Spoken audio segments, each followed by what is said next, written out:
Good day. My name is Hazel Telele, and in my lesson, I'll be teaching life skills in grade 3, which is in the foundation phase. The topic of my lesson is basic needs of plants, which falls under beginning knowledge and personal and social well-being. This topic is introduced to grade 3 learners in term 2. JLZ is relevant in my teaching practice because it teaches me or educators how to manage a classroom, how to take care of your voice to avoid voice strains, and how effective communication is important for both the learner and the teacher in order to receive effective feedback and take note where improvement is needed. Links to instructional communication. What is instructional communication? According to the JLZ 300 notes, instructional communication refers to the process of transmitting information and facilitating learning between the instructor and the learner. In my lesson plan, I use 4 theories, which are constructivist theory by Piaget and Vygotsky, where learners construct their own understanding through hand-on experimentation. In the lesson, learners planted seeds under different conditions, with or without water, with soil and sunlight.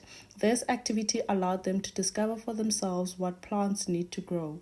The second theory is social cultural theory by Vygotsky, where the learners worked in small groups, sharing ideas and helping one another. This peer interaction supported learning within the zone of proximal development through cooperative communication.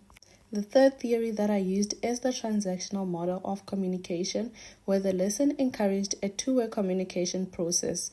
I asked questions like, what do you think plants need to grow? And learners responded, creating feedback that ensured understanding and participation. The fourth theory that I used is the social learning theory by Bandura, where the learners observed how I explained and showed them how to plant using the puppet and the material. Then they followed the instruction or the process in groups. This goes with what Bandura emphasized on about learning through observation and modeling. I use 4 strategies in my lesson, which are: number 1, teacher immediacy, where I, as the teacher, use facial expression, gestures, and tone variation during the introduction of the lesson, where I use the puppet to hook and engage learners into the lesson. The second strategy that I used is active listening and questioning, where I actively listened to the learners' responses and asked follow-up questions like, why do you think that happened?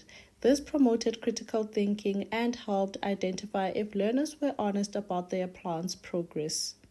The third strategy that I used is feedback and reinforcement, where I gave learners verbal comments like good observation or that's an interesting idea, which reinforced participation and motivated learners on their experiment. The fourth strategy that I used is the collaborative learning, where the group planting experiment encouraged teamwork and peer learning, showing that communication is important in group work. Link to the classroom as a social space. In my lesson, the classroom became a social space where learners interacted, shared ideas, and learned from one another.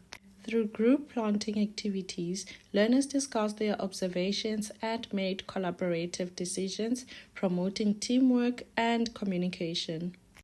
The class discussion at the end allowed everyone to express their thoughts and listen to others, creating a respectful and collaborative environment. This approach showed that learning happens not only between the teacher and the learner, but also among learners themselves, making the classroom a community where social interactions support understanding and growth.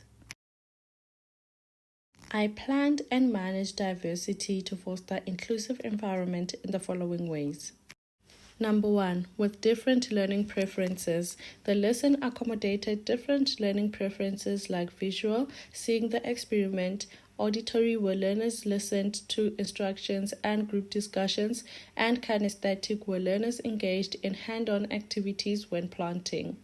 Number 2, learners were grouped according to different learning abilities so that they can help and support each other rather than grouping them in the same learning abilities. Number 3, I use simple, clear language and visual aids to help learners who might struggle with their hearing or with verbal explanations. Number 4, Every learner was allowed to provide feedback of their findings to the class, which promotes equal participation and respect for diversity. The importance of communication skills in my future teaching practice. It is important to master verbal and nonverbal communication for future teaching practices because it will help in maintaining a classroom in a way that promotes engagement and support learners in a positive way.